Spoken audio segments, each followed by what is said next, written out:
Hi all, അസ്സലാമലൈക്കും. Welcome back to Silna's kitchen. ഇന്നത്തെ recipe നേന്ത്രപ്പഴവും ഉണക്കമുളകും വെച്ചിട്ട് നല്ല ടേസ്റ്റി ആയിട്ടുള്ള ഒരു അടിപൊളി വെറൈറ്റി കൂട്ടാണ് തയ്യാറാക്കിയെടുക്കുന്നത്. ചോറിൻ്റെ കൂടെയൊക്കെ കഴിക്കാൻ പറ്റിയ ഒരു നല്ല ടേസ്റ്റി ആയിട്ടുള്ള കൂട്ടാണിത്. അപ്പോൾ ഇതിനു വേണ്ടി ഞാനിവിടെ 3 നേന്ത്രപ്പഴമാണ് എടുത്തിട്ടുള്ളത്. അതുപോലെ തന്നെ ഒരു 20 ഉണക്കമുളകും എടുത്തിട്ടുണ്ട്. ആദ്യം തന്നെ ഈ ഒരു ഉണക്കമുളകിൻ്റെ ഞെട്ടൊക്കെ എടുത്തു മാറ്റാം. അപ്പോൾ ഈ വീഡിയോസ് കണ്ടുകൊണ്ടിരിക്കുമ്പോൾ തന്നെ നമ്മുടെ സിൽനാസ് കിച്ചൺ ചാനൽ ആദ്യമായിട്ട് കാണുന്നവരാണെങ്കിൽ പ്ലീസ് ഒന്ന് സബ്സ്ക്രൈബ് ചെയ്തേക്കണേ. ഒപ്പം തന്നെ ഈ വീഡിയോസ് നിങ്ങൾക്ക് ഇഷ്ടപ്പെടുകയാണെങ്കിൽ ഒരു ലൈക്ക് ചെയ്യാനും മറക്കരുത്. ഈ വീഡിയോസ് മുഴുവനായിട്ട് കണ്ടിരുന്നാലേ ഇതെങ്ങനെയാണ് തയ്യാറാക്കുന്നതെന്ന് മനസ്സിലാവുള്ളൂ. തീർച്ചയായിട്ടും നിങ്ങൾക്ക് എല്ലാവർക്കും ഇഷ്ടമാവും. ഞാനിപ്പോൾ ഈ ഒരു 3 നേന്ത്രപ്പഴത്തിൻ്റെയും തൊലിയെല്ലാം കളഞ്ഞ് ഇതേപോലെ വട്ടത്തിലൊന്ന് കട്ട് ചെയ്തെടുക്കുന്നുണ്ട്.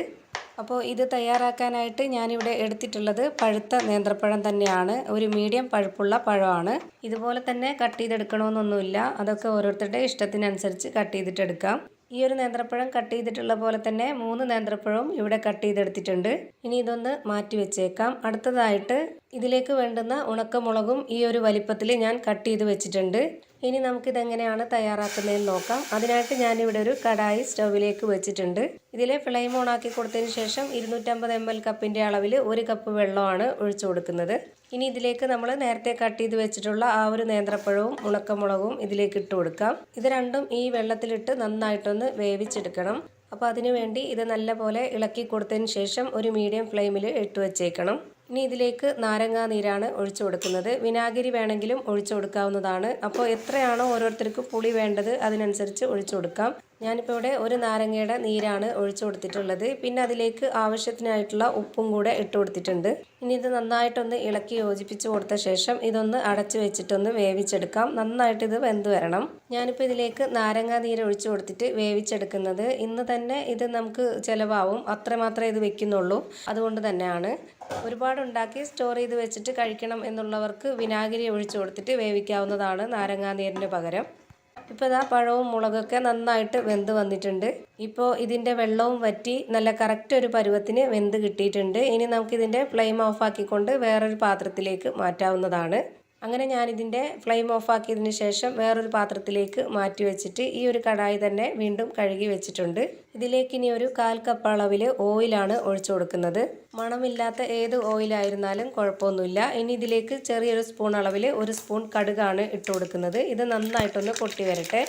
ഇനി അതിൻ്റെ കൂടെ തന്നെ ഇതുപോലെ ചെറിയൊരു സ്പൂൺ അളവിൽ ഒരു 1/2 സ്പൂൺ ഉലുവയും കൂടെ ഇട്ട് കൊടുക്കാം. ഇത് രണ്ടും കൂടെ നന്നായിട്ടൊന്ന് പൊട്ടി വരുന്നവരെ വെയിറ്റ് ചെയ്യാം. ഇനി ഇതിലേക്ക് ചെറിയൊരു കഷ്ണം ഇഞ്ചി ഇതുപോലെ പൊടിയായിട്ട് അരിഞ്ഞിട്ടുള്ളത് ഇതിലേക്ക് ഇട്ട് കൊടുക്കുന്നുണ്ട്. പിന്നെ അതിലേക്കൊരു 3 പച്ചമുളക് കട്ട് ചെയ്തതും ഇട്ട് കൊടുക്കുന്നുണ്ട്. ഓരോരുത്തരുടെ എരിവിനനുസരിച്ച് പച്ചമുളകിൻ്റെ അളവ് കൂട്ടിയും കുറച്ചൊക്കെ എടുക്കാവുന്നതാണ്. ഇനി ഇതിലേക്കൊരു 30 അല്ലി വെളുത്തുള്ളി, വലിയ വെളുത്തുള്ളിയാണ്, അത് നീളത്തിൽ കട്ട് ചെയ്തിട്ടാണ് ഇതിലേക്ക് ഇട്ട് കൊടുക്കുന്നത്.